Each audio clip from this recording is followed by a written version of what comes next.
આ જે અસના સાયક્લોન છે એ આજે સાંજ સુધીમાં બનશે। બન્યા પછી પણ સૌથી ઓછી આયુષ્ય વાળું સાયક્લોન હશે। એ સાયક્લોન બન્યા પછી પણ માત્ર 6 થી લઈને 10 કલાકની અંદર એ નબળું પડીને વિખાઈ જશે અને એ સિસ્ટમ છે પશ્ચિમ દિશા તરફ આગળ વધી જશે।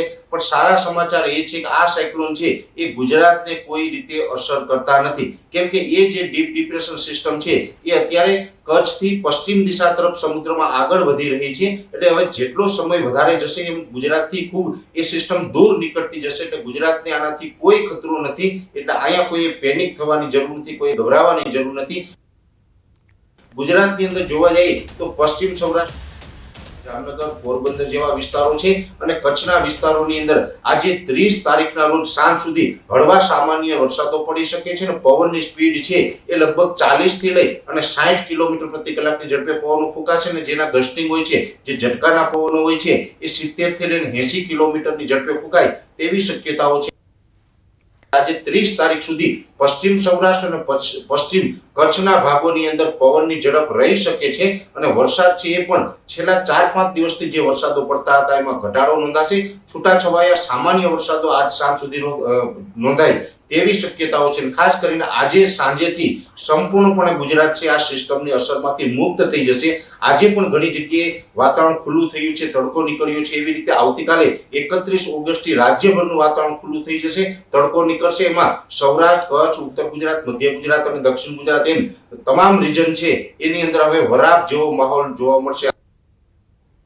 અસના વાવાઝોડું બનવાનું કાઉન્ટડાઉન શરૂ થયું છે। હાલમાં સૌરાષ્ટ્ર કચ્છના કાંઠા પર અસર જોવા મળી છે। દ્વારકાના દરિયામાં કરંટ જોવા મળ્યો છે।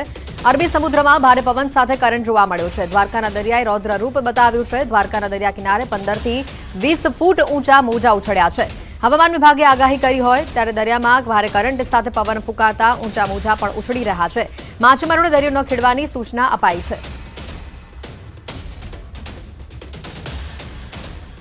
દ્વારકાના રાવલ સૂર્યાવદર હાઈવે માર્ગ 3 દિવસથી બંધ છે। સાની ડેમના પાણીની આવક સતત ચાલુ રહેતા હાઈવે રોડ પરથી પાણી ભયજનક સપાટી પરથી વહી રહ્યા છે।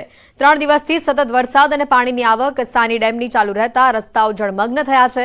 રાવલ ગામને જોડતા મુખ્ય હાઈવે માર્ગ છેલ્લા 3 દિવસથી પાણીમાં ગરકાવ હોવાથી અવરજવર બંધ છે। રાવલ સૂર્યાવદર કલ્યાણપુર ગામને જોડતા આ માર્ગ ઉપર ભયજનક સપાટી પર પાણી વહી રહ્યું છે। માર્ગ 3 દિવસથી બંધ હોવાથી વાહન ચાલકોને હાલાકી ભોગવવી પડી છે।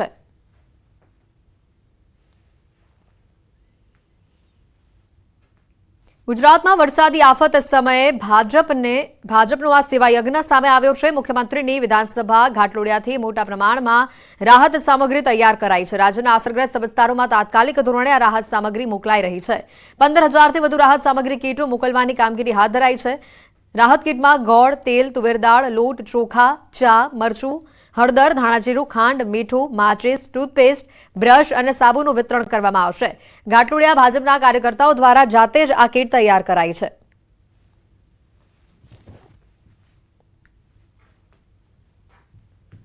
રાજ્યભરમાં ભારેથી અતિ ભારે વરસાદ થયો છે। અનેક વિસ્તારો જે છે તે પ્રભાવિત થયા છે। ત્યારે પ્રભાવિત થયેલા વિસ્તારોની અંદર જનજીવન પણ પ્રભાવિત થયું છે। ત્યારે લોકોની વારે ભાજપ પરિવાર આવી રહ્યો છે। ઘાટલોડિયા વિધાનસભાના ભાજપ પરિવાર દ્વારા વિસ્તૃત રીતે વ્યવસ્થા જે છે તે કરવામાં આવી રહી છે। એટલે કે એક વિશેષ કીટ જે છે તે તૈયાર કરવામાં આવી રહી છે કે જે લોકોના ઘરમાં પાણી ઘૂસી ગયા છે, લોકોને જે તમામ સાધન સામગ્રી જે છે તે પલળી ગઈ છે તેને લઈ અને એક કીટ જે છે તે તૈયાર કરવામાં આવી છે। અંદાજિત 15 જેટલી વસ્તુઓ આ કીટની અંદર મૂકવામાં આવી રહી છે, જેમાં લોકોના જીવન જરૂરિયાત, અનાજ સહિતની વસ્તુઓ જે છે તેનો સમાવેશ કરવામાં આવે છે। એ જ રીતે માચિસ જે છે તેનો પણ સમાવેશ જે છે કરવામાં આવે છે કે જેથી કરીને લોકોને જીવન જરૂરિયાત વસ્તુ જે પોતાના ઘર વખરી જે છે તે પલળી ગઈ છે ત્યારે તેનો જીવન નિર્વહન થઈ શકે તે માટેની કીટ જે છે તે તૈયાર કરવામાં આવી છે। અંદાજિત 15,000 જેટલી કીટ મુખ્યમંત્રી ભૂપેન્દ્ર પટેલના વિસ્તારની અંદર આ તૈયાર કરવામાં આવી છે। આપણી સાથે સ્થાનિક કોર્પોરેટર કાંતિભાઈ પટેલ પણ છે, તેમની સાથે કાંતિભાઈ, મુખ્યમંત્રી એક સૂચના આપી અને સૂચના બાદ તમે આ પ્રકારની વ્યવસ્થા કરી દીધી, કેટલી કીટ તૈયાર કરી છે, કીટમાં શું છે અને ક્યાં પહોંચાડવાના છો? માન્ય મુખ્યમંત્રીશ્રીની સૂચનાથી ઘાટલોડિયા વિધાનસભા ભાજપ પરિવાર દ્વારા અમે 15,000 કીટોનું આયોજન કરેલું છે, જેમાં લોટ, ગોળ, તેલ, ઘી, ખાંડ, ચોખા જેવી જીવન જરૂરિયાત, સાબુથી માંડીને ટૂથપેસ્ટથી લઈને ટૂથબ્રશ સુધીની તમામ વસ્તુઓ કીટમાં। વરસાદને લઈને રેલવે વ્યવહાર પર પણ ભારે અસર જોવા મળી છે। 3 દિવસમાં સૌથી વધુ ટ્રેનને અસર પહોંચી છે. સાથે જ મોટાભાગની ટ્રેનો રદ કરવામાં આવી છે. પશ્ચિમ રેલવેના વડોદરા ડિવિઝન પર ભારે વરસાદના કારણે આજ ખાસ કરીને બાજવા સ્ટેશન પર પાણી ભરાવાની મોટી સંખ્યામાં ટ્રેનોને અસર પહોંચી છે. સૌરાષ્ટ્ર અને વડોદરામાં સૌથી વધુ અસર પડી હોવાનું સામે આવ્યું છે. જો કે સ્થિતિ હવે સુધરતા ટ્રેન વ્યવહાર ધીમે ધીમે રાબેતા મુજબ કરવા રેલ પ્રશાસન કામગીરી કરી રહ્યું છે. क्योंकि ट्रैक पे जब पानी होता है तो हमें खुद नहीं पता होता है कि ट्रैक की कंडीशन क्या है, ट्रैक ठीक है नहीं है. जब पानी उतर जाता है तो रेल प्रशासन उस ट्रैक पे एक लाइट इंजन चला के उसकी सेफ्टी को पहले चेक किया जाता है. जांच करने के बाद में फिर रेलों का संचालन किया जाता है. आज की डेट में देखें तो 2 ट्रेन जो बॉम्बे जो बड़ौदा और अहमदाबाद की जो मेमू चलती है उनको रद्द किया है. बाकी सारी ट्रेनों का संचालन प्रॉपर हो रहा है. વડોદરામાં વરસાદ સાથે પૂરનો પ્રકોપ યથાવત છે. સોસાયટીના અનેક મકાનો હજી પણ 3 ફૂટ સુધી પાણીમાં જોવા મળી રહ્યા છે. દરેક ઘરોમાં 1 ફૂટ સુધી પાણી જોવા મળ્યું છે. ઘરમાંથી 36 કલાક બાદ પણ પાણી ઓસર્યા નથી. હજી મોટા પાયે નુકસાની જોવા મળી રહી છે. ઘરમાં રહેલ ફર્નિચર, ઘરવખરી સહિત તમામ ચીજ વસ્તુઓ ભંગાર બની ચૂકી છે. અગમચેતીના ભાગરૂપે ઘરનો સામાન શિફ્ટ કર્યા છતાં પાણીમાં ગરકાવ છે. સોસાયટીના સભ્યો માનસિક યાતના અત્યારે ભોગવી રહ્યા છે.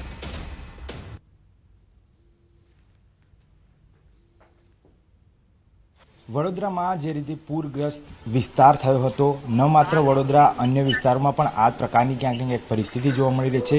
હાલ વાત કરીએ છાણી વિસ્તારમાં આવેલી જે ભગીરથ સોસાયટી છે, ત્યાં લગભગ 36 કલાક બાદ પણ તમામ જગ્યાએ વિસ્તારોમાં પાણી ઓસરી ચૂક્યા છે. હજી પણ અહીંયા 3 ફૂટ જેટલા પાણી જે છે તે સોસાયટીમાં છે. જ્યારે ઘરની વાત કરીએ તો ઘરમાં પણ 1 ફૂટ પાણી છે. આ દ્રશ્યો આપ જોઈ શકો છો. એક મકાનમાં લગભગ 3 દિવસ બાદ આ જે મકાન માલિક છે તેઓ ઘરમાં આવ્યા છે. ઘરની પરિસ્થિતિ જે છે તે જોવા મળે આવે છે. સદનસીબે તેમને લગભગ ડુપ્લેક્સ જેવું મકાન છે અને આ ડુપ્લેક્સમાં લગભગ ઉપરના માળે આ 36 કલાક વિતાવ્યા બાદ આ જે પરિસ્થિતિ જે છે તે જોવા માટે આવ્યા હતા. ફર્નિચર જે છે તે તેમને પહેલેથી જ આસપાસના પડોશીઓની મદદથી અને ઘરના સદસ્યોની મદદથી ઉપર ચડાવી દીધું હતું, જેથી કરી નુકસાન જે છે તે ઓછું જાય. પરંતુ ક્યાંક ને ક્યાંક તેમ છતાં 36 કલાક બાદની પરિસ્થિતિની વાત કરીએ તો આજે પણ એ જ પરિસ્થિતિ છે. 1 ફૂટ પાણી જે છે તે ઘરમાં પેસેલા છે અને તેને જ કારણે ફર્નિચરથી લઈ તમામ વસ્તુઓ જે છે તેને નુકસાન પહોંચી રહ્યું છે. આ એક માત્ર હોલ છે, હોલમાં આ પ્રકારની પરિસ્થિતિ દેખાઈ રહી છે. જ્યારે બીજી તરફ વાત કરીએ તો અંદરની જે બાજુ રૂમ છે, આ રૂમની વાત કરીએ તો રૂમમાં પણ આ જ પ્રકારની પરિસ્થિતિ જોવા મળી રહી છે. લગભગ બધી જગ્યાએ પાણી જ પાણી જે છે તે દ્રશ્યો આપને બતાવવા માગીશ. ઘરની અંદરના કે અત્યારે હાલ ફર્નિચર જે છે તે પણ પાણીમાં છે.